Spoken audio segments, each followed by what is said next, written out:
是赵少康，欢迎你来到 TBS 少康战情室。咱们现场特别来宾陈富雄委员、蔡碧如委员、尹乃菁小姐、费鸿泰委员、江宜珍议员、林涛议员。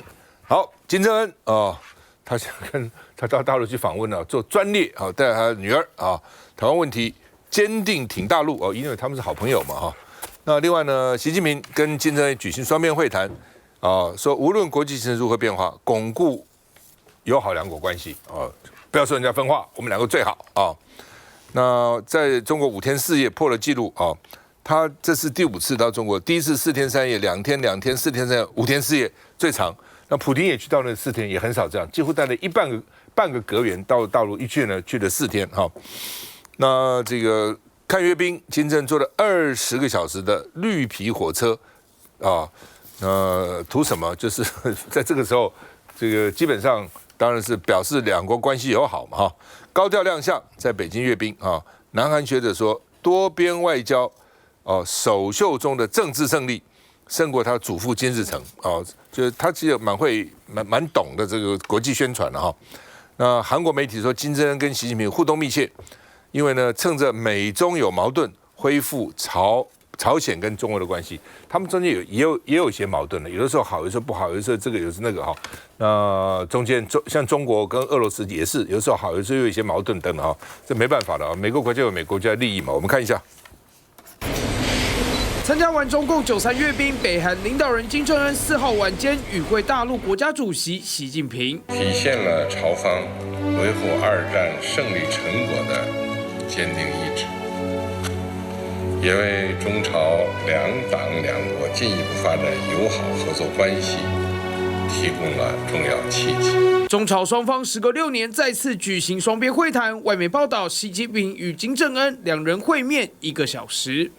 面对变乱交织的国际形势，中方愿同朝方加强战略沟通，密切交往合作，深化治国理政经验交流。双方到底谈了什么？大陆外交部只回应就中朝关系与共同关心的问题深入交换意见。 기념 행사를 통해서 세계 평화와 안정을 위해서 영웅적으로 투쟁한 중국 당과 중국 인민의 역사적 공적뿐만 아니라 오늘날 중화인민공화국의 높은 국제적 지위가 힘있게 과시됐으며 이에 대해서 우리는 中朝领导人时隔6年再会面，让双边关系走向再度成为国际瞩目焦点。老陈怎么看？主持人，今天你讲了4个字：天摇地动，震撼山林。所以我本来准备了一些吉利的话来做开场白，但是我看了一下乱档，我们第6节会碰到，所以我们就暂时撇开不讲。你就等着我讲吉利话。那我们回到这个阅兵我从阅兵这个过程我看到了跟大部分人看到的不一样，我看到和平的契机真的，你秀这个 muscle。其实他不是在庆祝什么抗战胜利了，大部分是在秀 muscle， 这也就是洪秀柱应该可以不去的地方。你看人家莫迪去天津而不去阅兵，你看这个印度人的智慧就高我们的注解一大把那这个为什么我觉得和平是最后大家共同追求的目标？虽然两边都是在秀 muscle， 你看习近平讲。中华民族一定复兴，中华民族一定复兴，那就不会打了。他打台湾，中华民族就复兴不了第一点了。还有呢，那个美国的国防部长看到他的阅兵，他说：“这个最好不要打。”这个就好像嫌犯抓到警察局去的时候，第一次的招供最贴切他心里头的话。他看到了那个阅兵的场面，他说：“最好不要打。”所以他的感受就说：“这不能打，对不对？”那这个老狐狸川普，他讲我们要重新整队，要增加这个嚇阻的力量。他有时候要打吗？没有他也是说要增加嚇阻的力量。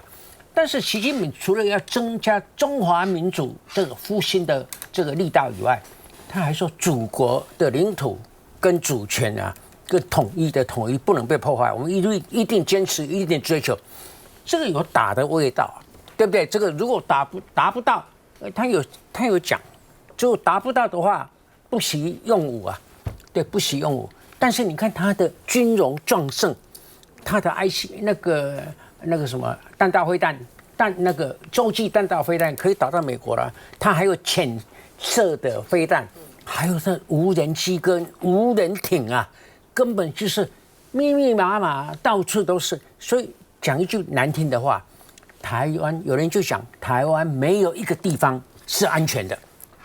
啊，台湾就是因为没有一个地方是安全的，所以台湾整个地方都安全了。我这是金句，你知道？没人会讲采用做金句，我就只好自己要吹牛一下。当你每一个角落都不安全，整个台湾就安全了。是的，有道理啊。不至于。他第一点，他就不必打了，他不用打了，他何必打？对不对？所以呢，他就在我掌握之中。我如果打了，就破坏了我中华民族的复兴大业，有水不？对不？啊，美国啊，看起来这个看起来啊，相信美国人比较胆战心惊，他有一点泄气。伊讲吼，这颗呢真厉害啊，规当年无快啊，这变个一大尾哈。所以呢，美国人是有一点怕啊。你觉得这两边打仗的气氛已经上来了吗？我觉得是下去了，但是我觉得有一点遗憾的是，两边比武放剑功啊，放到煞尾没落，现在部队马仔个去顶来，今天我们不打了。但是你花的代价、花的军费，两边花的民穷财尽，我觉得是非常不值得。有一点我要提醒我们全国救民同胞们，我们台湾的人很相信放生，你知不知道？由于不正确的宗教观念，你觉得放生是积德积福啊，不晓得那些放生的乌龟、王八，大概没有多久就死掉了，对不对？但是台湾人如果有现在股市的分析师说，军火工业马上要上去了，大家就抢着去买军火工业的股票。我告诉你，你买一张军火工业的股票，抵不过你放生1万只王八乌龟。对，基本上习近平他们一直口口声声一直在讲说要和平嘛，我觉得是好事了他说天天跟你讲我要打就不好，他就要和平，那很好啊，我们也希望和平啊。台海两岸最重要就是和平啊，这个和平一切都没事，一不和平一打起来什么都完了，就这么简单了哈。那不过老沈刚讲的也有道理了。我在美国有一个同学什么叫也有道理？有道理就是有道理。他开车也有道理。他开车因为开很远的到我们学校来从别的学校到我们学校来念博士，开到车子坏了那香港潮生的国语讲不是很好，就是说这样因为太好了所以就坏了，就是一样的道理。因为车太好了，你就以为不会坏嘛，该保养也没保养都没有，它就坏了。所以老沈是因为太坏了，所以就好了。其实倒过来这样，来那就，对我完全同意这个大佬的这个分析啊，因为实际上就是昨天的那场的大阅兵啊，那大陆呢真的是太吓人了啊！在这个10年前的时候呢，还是东风41耶，10年之后东风61，所以我觉得昨天呢最震撼的呢。这个川普当然讲得很酸呐，就是说啊，这个你们都在这个密谋我但是呢，我觉得美国的这个军事专家还有这些情报的单位，他们呢一定呢是好好的、仔细的盯紧了他们这次所展示的各种各样的这样子的武器和他的这个实力啊。我觉得他们接下来呢，对于整个的印太的还有全球的那个战略的布局，特别是在印太，他会要做很大的调整。因为它的那个调整呢，就是在于说，我们以前呢都在讲，就是美国假设台海有战事的话呢，美国到底会被介入其实他现在呢已经是他已经是不只是说你出于主观的不愿意介入，或者是客观的呢，你也没有能力介入就他已经在这个印太区域里面呢，中国呢已经有绝对的这个主导力量了除非这就是考验领导人的决策跟意志了如果说呢，美国今天呢在台海一旦有战事的时候呢，他真的要介入，他介入进来了之后呢，他的所有的这个行动，他都会遭致到的中国大陆的反击嘛。因为中国大陆是承诺他不使用第一级啊，就核武器的第一级。那你如果美国一旦介入的话，那它的这个它的第二级，它的反对，它现在就是可以。他今年展示的，他就是可以打击到美国本土嘛，哈，就说你美国要不要付出这么大的代价，哈，这是第一个。第二个呢，我还是对这个金正恩的这个角色呢，我觉得金正恩呢是这一场这个93大阅兵里面的大赢家，最大的赢家，最大的赢家就是金正恩，他的这个他的走到国际舞台上面来，当金正恩跟习近平。跟普丁同框的时候，他的历史地位在朝鲜呢，他已经不止超越他的祖父啊，他也超越他爸爸了哈。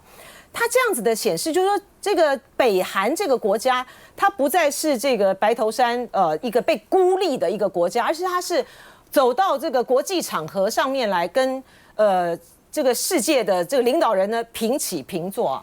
那劳动新闻呢，当然就是很大篇幅的去报道金正恩的一举一动啊，而且很有意思的哈，他们这张照片也做得很大，就是普丁跟金正恩不是在车子里面坐在一起吗？这张照片呢也这样巨细靡遗的这个拍哈。所以说，在这样子的一个东北亚的一个局势的一个变荡情下，再加上欧战的这个战争，然后东北亚的这个形势呢，到目前为止，它其实还是延续着一个冷战的一个格局啊，因为南北韩的问题还没有解决嘛，然后在这个两岸之间呢，还是有这个内战的这个问题没有处理。可是金正恩呢，很巧妙的利用了他这一次出席的这个场合呢，他凸显了他在这个国际的格局里面呢，他长期的被孤立，可是呢，他跟那个俄罗斯之间呢，就有这样子的一个铁盟的之间的关系。然后呢，因为他跟俄罗斯走得很近，在俄乌的战场上面，然后呢，他又透过他的出席来强调了中朝之间的这种传统的友谊。大陆在布局这一场中俄朝三方的这个元首同台的时候呢，是花了很大的一个，我觉得是一个很全面的一个战略的一个设想啊。他们3个人同台了，可是呢，并没有3个人同台一起会谈。就并没有中俄朝3国的元首一起会谈。你们3国的元首一起会谈的话呢，可能真的是会让这个国际媒体或西方觉得说，川普就说他们在密谋什么？你们真的在密谋反我，但是他们并没有这样，他们并没有这样。当然，我觉得川普呢讲这个话也是很酸了哈。他今天呢，他其实最想要达到的呢，就是呢今天我最想同框的这些人，习近平、普丁金正恩。是要跟我川普同框怎么你们都跑到北京那边去了呢？川普的想象呢，就是在我的主场里面呢，你们这些人都跟我同框。可是他没办法，他自己呢没有办法他现在还是没有办法在俄乌的这件事情上面搞定泽伦斯基嘛所以呢，使得呢这个川普呢，他之前不是一直批评拜登吗？说拜登最笨了。这个让这个普丁呢去打这个乌克兰，让这个中国呢跟俄罗斯呢走在一起，他就想要拆散他们，结果他也没拆散。休息一下再回来。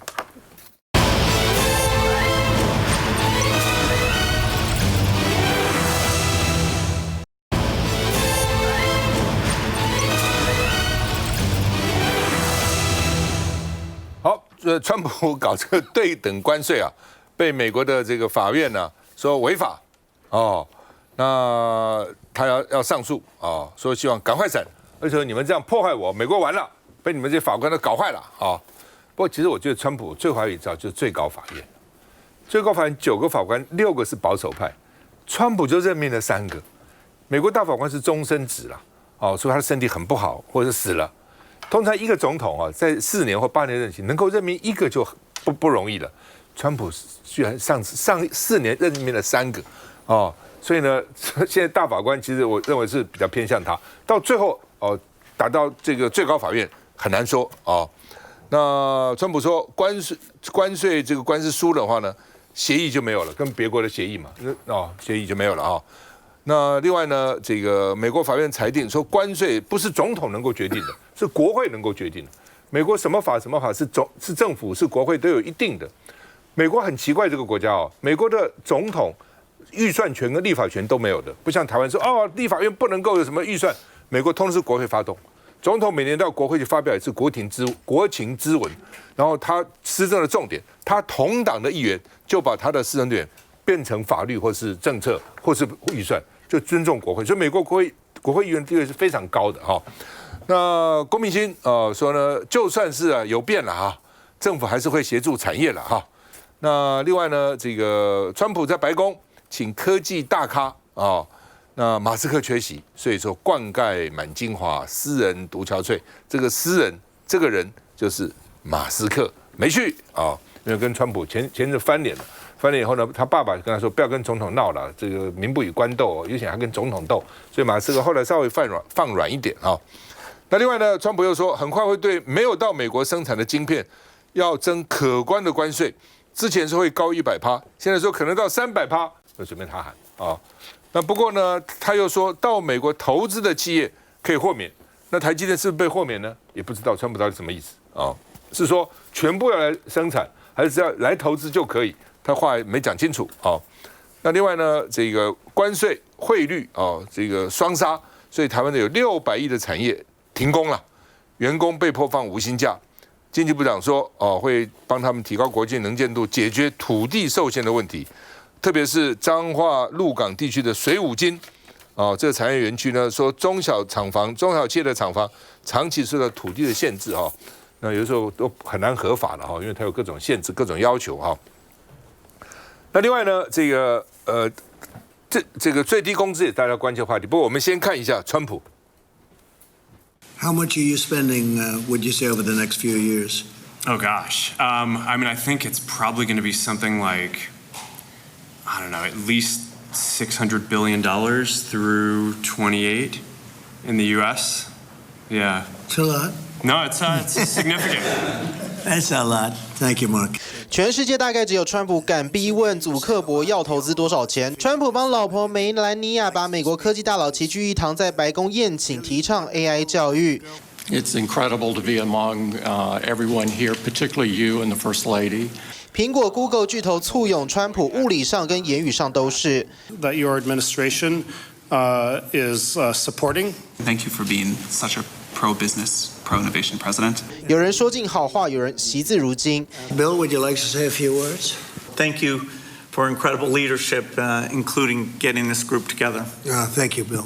比尔盖茨一说完就匆匆关上了麦克风。You know, we're building the brains behind all of the wonderful AI that's being built here. AMD 的苏姿丰来了，但不见辉达创办人黄仁勋，也没有亚马逊创办人贝佐斯，当然更没有跟川普闹翻的马斯克。石破默邀请川普访问日本，就在同一天，川普签署行政命令，对日本贸易协议正式生效，一般关税15%，汽车关税也是15%，确定不叠加，还回溯至8月7号对等关税生效日。美国重申要日本履行义务，投资5500亿美元，还要扩大采购稻米等农产品。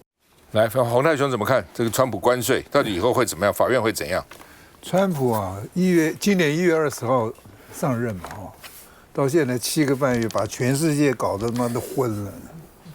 上一节我们讨论这个军事，他现在拿2样，其实3样东西，一个是军事，经济就是现在的关税，还有美元。军事看到刚才讲的，看到大陆的阅兵那个飞弹还有无人这不是隐形无人轰炸机，那才可怕的。我想这个，所以军事我想日本菲律宾、台湾原来都是做做美国的马前卒，现在大家都思考了，美国敢不敢靠近离海岸线的这个1000海里？那飞弹很快就把它航空母舰不太敢靠近，航空母舰或者大型的登陆舰大概都要考虑了我们再看现在这工业，台中刚才赵大哥讲那个台中彰化600亿的产值的那些这个五金等等，接下来就是半导体。我跟各位报告，半导体能够到美国去设厂的没有几家台积电 ，maybe 日月光或者是广达这样子的，其他的中小型的半导体，它有能力去吗？没有能力。我跟各位报告，没有能力。那像台积电，它的供应链又有多少家可以去呢？也不是每家都可以去。当然有一半以上也没有能力，那剩下的要怎么办？当半导体，我们台湾出口美国半导体占了70%以上哦。当半导体大厂去了，这些中小厂去不了，它的供应链去不了，那个失业潮才可怕咯。那个失业潮可怕的是，当没有失业，像我举例，我没有任何的影射，也没有诅咒的意思。竹北那些的公司，员工收入很多。一下子没有收入了，那房子的贷款会不会出问题啊？我们的金融的产业那个流动会不会出问题？这个问题才大了。所以说，我们真的要学日本或者是欧盟，跟美国好好的谈，否则我跟各位报告，如果说确定了半导体的关税是100到300的时候，最惨的国家就是台湾哦。欧洲不是哦，日本、韩国也不是，是最惨的就是台湾。想想看，好吧？那现在因为今年经济不好嘛，所以本来呢，这个经济部他们好像政府说呢，最低工资今年不动了，而且今年没选举啊，罢免也过了，所以说今年干嘛调你工资？要调到明年选举再说啊。但劳动团体不高兴啊，说最少要给我们3万啊，最低工资要3万啊，你不能不动啊，物价在涨啊，等等哈。那龚明鑫说呢，会有配套措施。如果最低工资涨，跟劳动部有讨论。如果最低工资涨，那龚明鑫说最低工资用过去的公式不适当。洪胜汉说他在传达资方的想法，因为他是经济部嘛，资方就是每年都要涨，每年都要涨不合理啊。那劳动部就是这是资方想法。那另外9月要召开最低工资的审议委员会，劳团说不要以关税为由阻挡调涨，比如说因为有关税啦，用汇率啦，所以不涨我们的这个薪水了等等啊。那刚刚也讲日本的汽车关税原来是27.5%，现在降到15%，不叠加没有再把什么其他的加上去。那但是呢，日本答应对美国投资5500亿美元，我们看一下。万物齐涨，就剩薪水没涨。最低工资审议会9月底即将召开，劳团喊话基本工资至少3万。薪资上涨的话，对我们就是基本劳工都是有益处的，对吧？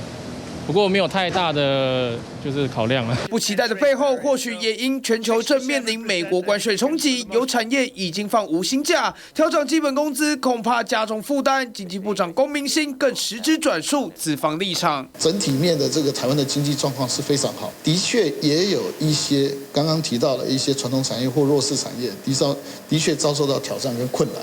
那我们也要把这样的 information 如实的表达给这些审议委员知道。但这说法也让劳团不满，炮轰龚明鑫，不也让劳工成了关税冲击下的牺牲品吗？经济部跟资方他们这个企业界会有他一些看法，可是实际上面的审议还是必须依照最低工资法的法定程序，所以也不是说哪一方就是只听哪一方的意见。基本薪资连9年都调涨，这也是民进党政府屡挂嘴边的政绩，只是碰上关税冲击，涨不涨很两难。要学林涛。来，蔡委怎么看？你们台中部那边很严重哦？很严重，这个很严重。这个经济部长说，今年9月底的最低工资可以有那个调整的那个机制，但是其实现在是劳团，因为我们已经连续9年最低工资每年都在调了，但是劳团还是不高兴嘛，他觉得说最低工资还是要3万。那其实，在过去几年，不要说劳团，其实最大的争议是本劳跟外劳的那个最低工资是不是要脱钩，这件事情一直都没有被好好的讨论。那加上这一次的关税你看我们中部那个真的是很严重，现在不是坐4休3，那个老板跟我说他们现在是坐3休4。礼拜1、礼拜2、礼拜3，然后礼拜4就问我说：“你有空吗？我们一起吃个午饭。”我说：“你现在就放假？”他说：“对，现在是坐3休4。”然后接着现在有2家，我们大甲中部的大甲是那个自行车的那个大厂，现在有2家2家工厂决定就是说库存只要就订单它不再收了，那库存只要就出完之后呢，它可能年底它就是关厂了。所以这样子关下来，其实我们对于中部的这些劳工朋友真的是影响非常非常的大。那这个还是我们中部的，就机械工业这边，那彰化那边更惨，它很多的传统工业，好像我一个朋友老板，他是做那个全亚洲最大的那种。就是植栽的修剪的剪刀，从小剪刀到大型的剪刀修那个植物的。他说他已经连续这2个月哈，从川普也开始说要关税要开始调的时候，他就不敢接订单了。为什么？一接一单亏一单，所以他几乎2、3个月都不敢接订单了。然后我说那怎么办？他说那继续就看口袋深不深，再继续观察3个月。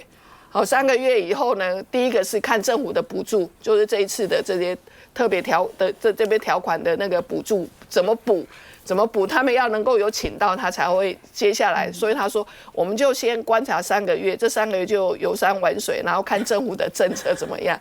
但是政府的政策一直都没有给他们很明确，因为我们的关税一直都没有谈定嘛，没有谈定，他们就没办法接单。所以他们第一个就是说，其他。比如像欧美去接单的，他没有问题。